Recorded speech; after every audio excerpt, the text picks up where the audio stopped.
สบายดีพี่น้องวันนี้มากินกับหมักเดือกับสมหมักเดือแล้วอะ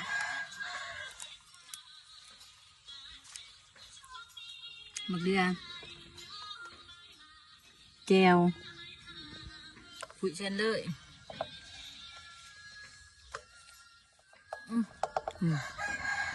แซ่บ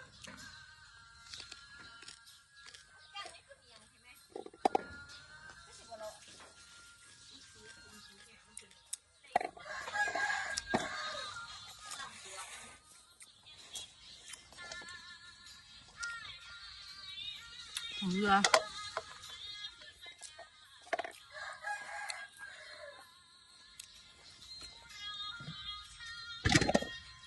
จันเขาก็เห็นหมักจันบ่หมูบ้านมันจะเอิญยังบ้านเพื่อนหมักจัน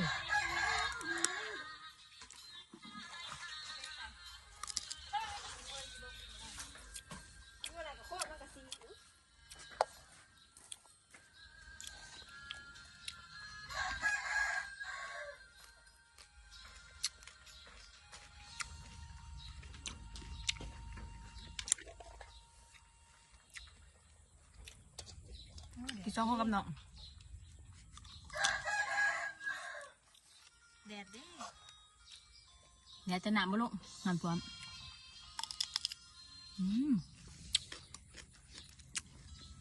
แช่อยู่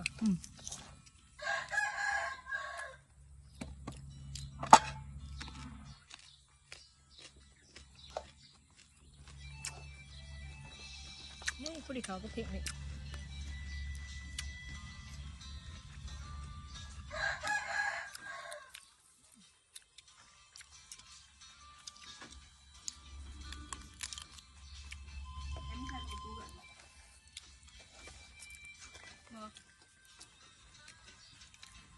บริไข่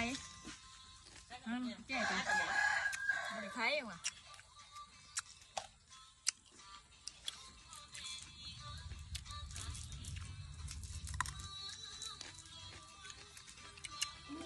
หนังดีเลย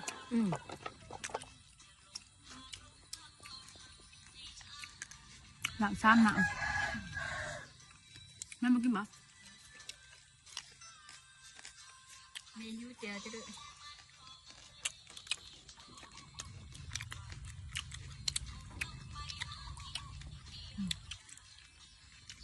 แบบนี้กับเขาก็กันจ้ะมีกระเทียมมีเงาแซ่บด้วยทุกคน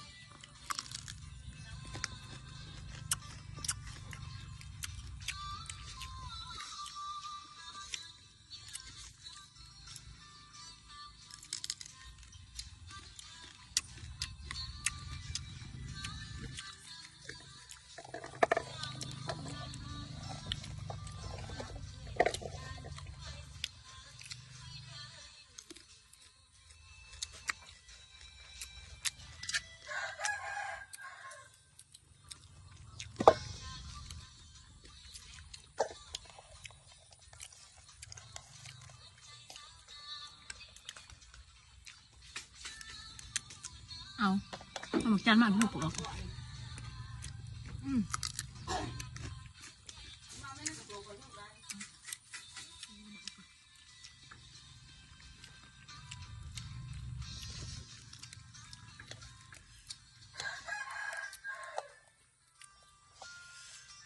กินจนเหือออกดีกว่ากินมี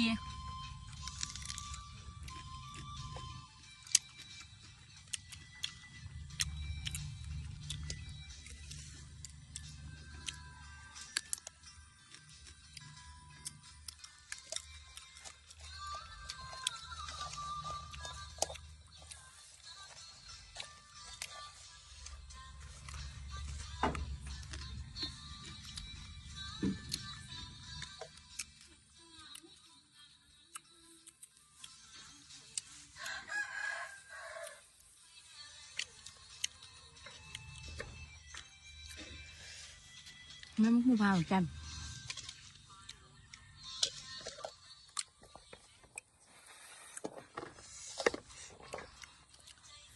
มันเรือเสียอย่างหนึ่งมันผสม นี่แหละยำปลาแก้ว หมูอีพอแล้วกินอะไรไม่หมัก เอาแป๊บเดียวพอ อืม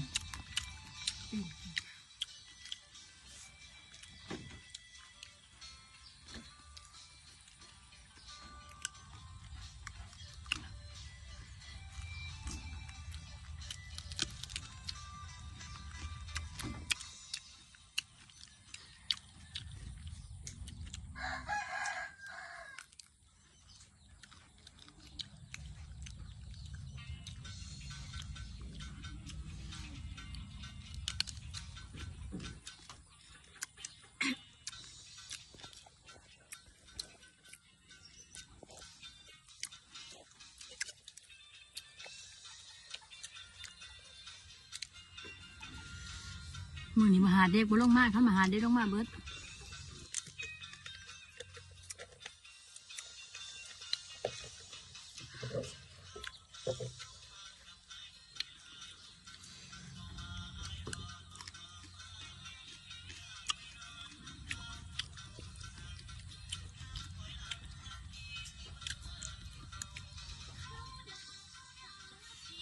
ที่เรากินหมักจันนี่เบิ่ง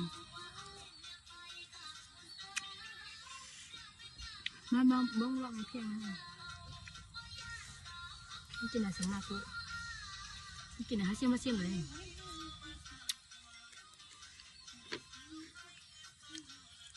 หมักจัน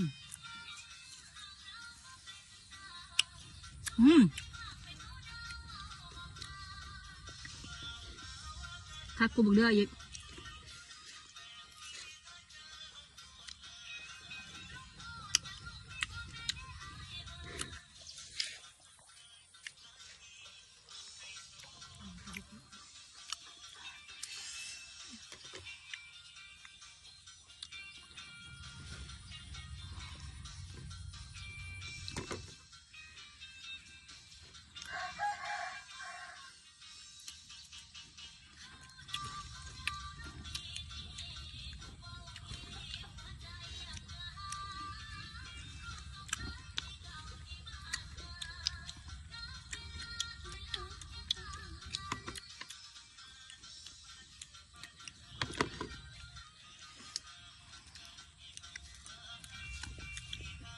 กินจนเหนียวออกคือเพชร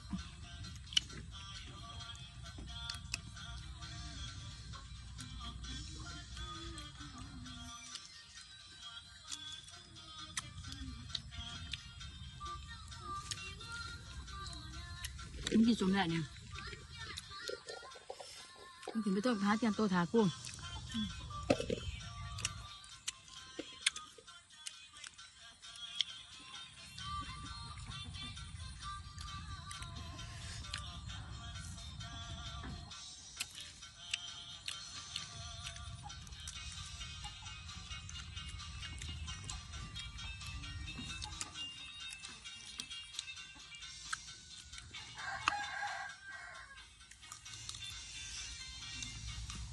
แล้วทุกคนอิ่มล่ะ หนาจนแดง หนาจนแดงบ๊ายบายฝากติดตามให้ทุกคนขอบใจหลายๆ